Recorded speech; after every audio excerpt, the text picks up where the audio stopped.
Yes, people, it's your boy Dougie Fresh, and I'm back again with my player ratings and match review for the game Arsenal versus Aston Villa. Obviously, I done the preview show yesterday with my boy Charlie C. So if you haven't checked that out, go check that out. It was very, very fun having a guest on the channel. And we made some points, and one of the points that I made, obviously I was representing the Gunners, so I had to say what I had to say, and I thought that Pepe might give Mings and co a hard time in this game. That obviously was relayed back to Mings, who kindly sent a message out to me after the game to say, yo, the game result was 1-0 to the Villa and a clean sheet, and Pepe was left in handcuffs by the Villa defence today.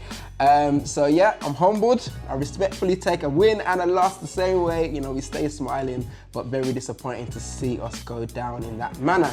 The game started literally with a goal for Watkins, straight under the bus. 2-0 was I think it was Charlie C's prediction, but I always did think that the Villa would score. I thought Watkins would score. I think I said that in my preview, but I didn't expect it to happen so soon, which was frustrating for me. And I think it was just a mix-up between Cedric and Gabriel, and Holding just didn't get out quick enough to Watkins. But it was fresh, the game was just started, so you know, nerves, everything, confidence, focus, it just wasn't there, and we got caught slipping, and unfortunately we were put to the sword by that goal. Other kind of notable points of the game, I thought Gabriel obviously was a part of that calamitous moment for us at the back. I think Ryan, just to say, was excused from that because it was a deflection, and very, very, very hard for him in his first ever debut for his boyhood club to have to concede a goal so soon in that manner, but he kind of grew throughout the game, so we'll move on from that. But yeah, Gabriel came with his fresh crew. He looks like he's been to Turkey or something. He's got the airline defined. But what he really needed was some WD-40 because he did look real rusty in the first half. I think throughout the game he did kind of get a little bit better, but yeah, he looks real rusty, so hopefully he's got that out of his system and he's going to come against Leeds feeling like the man. Other kind of notable things that I wanted to mention, again, shout out Mings and Konza, because in central defence them two looked exceptional, kept us very, very quiet, and the fullbacks for Villa were excellent as well. I thought Target was on the left and Matty Cash was on the right. I actually clowned Charlie C for saying that Matty Cash was a potential England right back, but I have to say egg on my face again because he was quality today. Pepe did get through a few times and had a couple of shots, but for the most part he had him crunched. And yeah, it was a very, very good game for the Villa back four. Have to have an honourable mention for the boy Jack Grealish. He was quieter than usual today. I think we did make a concerted effort to kind of make sure that he was under wraps. I think that he was almost put on Saka duty as well at times. He really, really knew that Saka was a danger man for us, and he helped out his fullbacks by covering, and he did some great work defensively today, so it showed another element to his game. So big up yourself, Mr. Jack Grealish. Again, the endorsements just keep coming for this kid. Like, he's really just growing as one of the best players in the league at the moment. I think I should probably get straight and dive into the player ratings because I've got a few little points to pick about the players and actually the referee today. I wanna kind of express a little bit of pain and hurt from the way that the referees are treating Arsenal right now. But we'll start with the player ratings. Ryan, despite having obviously to concede that early goal, I thought he was excellent throughout the game. He looked confident, much more confident in an Arsenal shirt than Runnison did, and I'm going to give him a 7. Made some excellent saves, so a decent debut despite conceding the one goal. I thought our error was at fullback today. Cedric, he was poor. Like, the experiment to have him covering for Tierney, it's starting to look like we really should have brought in a natural left back in the window, because yeah, he's trying to get things on the right foot all the time, and people are kind of finding him out, forcing him out there, and we're trying to force balls that aren't on because he can't use his left foot the way that he does his right. So I'm going to give him a 5 today, and I'm not surprised that he was hooked off pretty early. Holding, I think he's growing in every game. I think people are underestimating how good this guy has been. He's been consistent, one of the first names on the team sheet for a while. And I think one thing that I have noticed, going forward, he looks a lot more comfortable than he used to. He's getting into positions. I even seen him in the number 10 position, and he's kind of the vision to find the space on the right. I think it was Saka that was out there at the time, and he just picked him out. Lovely, good weighted pass.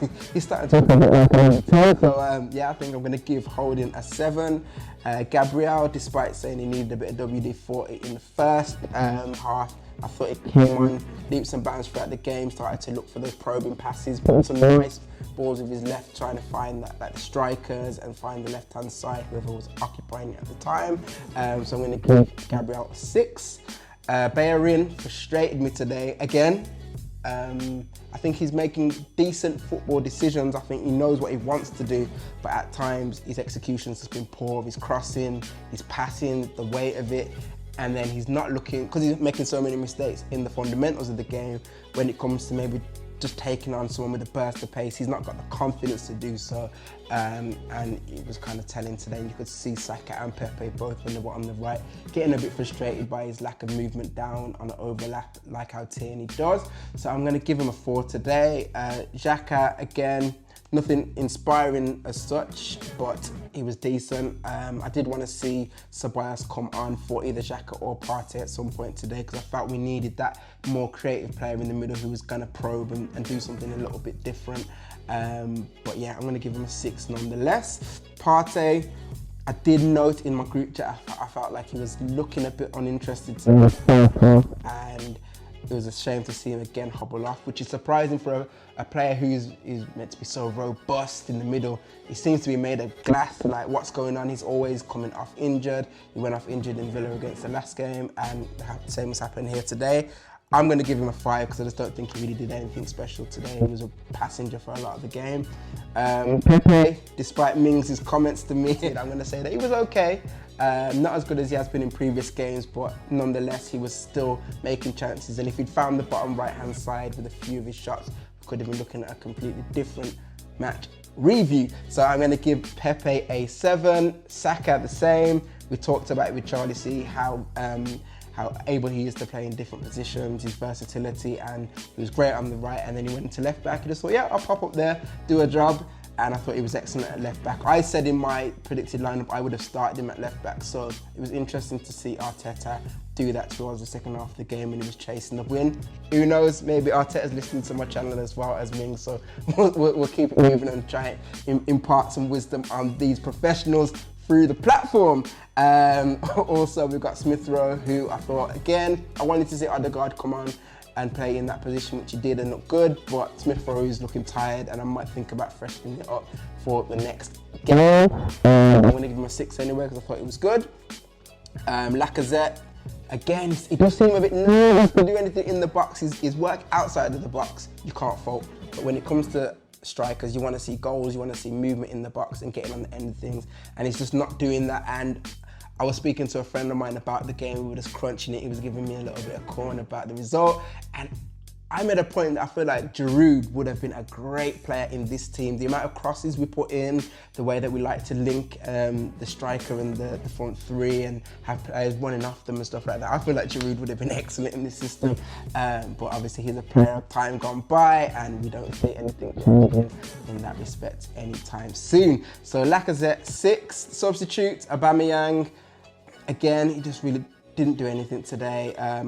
I like Aubameyang. I'm really fond of him as a person and as a player, but he's just not really doing anything to justify being in the team at the moment. When he's not scoring goals, he's not as effective on the ball as you like some Martinelli, Saka and Pepe, but hopefully he can play his way into form. But for today, I have to be honest, bro, it's a 5 out of 10. Odegaard, despite kind of leaning back on the shot, which every good coach does, you don't lean back in a striking position, he really did look comfortable on the ball, and I can see a player in there, and I'd like to persist with him in the next game and hopefully see something that might justify him getting a permanent contract at the Emirates Stadium. So I'm going to give Odegaard a 7, and I had to end it on Wally Willian. It's like, where's Willian? Like, what is going on with this guy? He's just not the player that he was at Chelsea. Every time I see him, he disappoints me. When he shoots, he doesn't even look like he has any conviction in his shots. He always bounces straight off the defender. Very, very frustrating player, because you know that there's a baller in there, and it's just annoying that he's just not showing any of that ability. So I'm going to give Willian a 4. I'm not going to be too toxic in the channel and diss him too hard, because he didn't have much time and he didn't do nothing particularly wrong. But I think for the way we've kind of been about him, playing him so much and persistent, I just want to see something other than the Fulham game, just to cling on to the hope that there is still a talent in there worth salvaging. So I'm going to stick with that 4. But those are my player ratings for today. I want you guys to do the YouTube thing, smash the like button, hit subscribe, join the community, because we are growing, and obviously we're on to Leeds in the next game. So if you got any Leeds fans out there that want to come chat to the kid, I'm here. Drop me a DM, we'll make that happen. And yeah, look forward to seeing you guys on my channel real soon. But for now, it's myself, Dougie Fresh. Follow the Instagram. We out of here, man.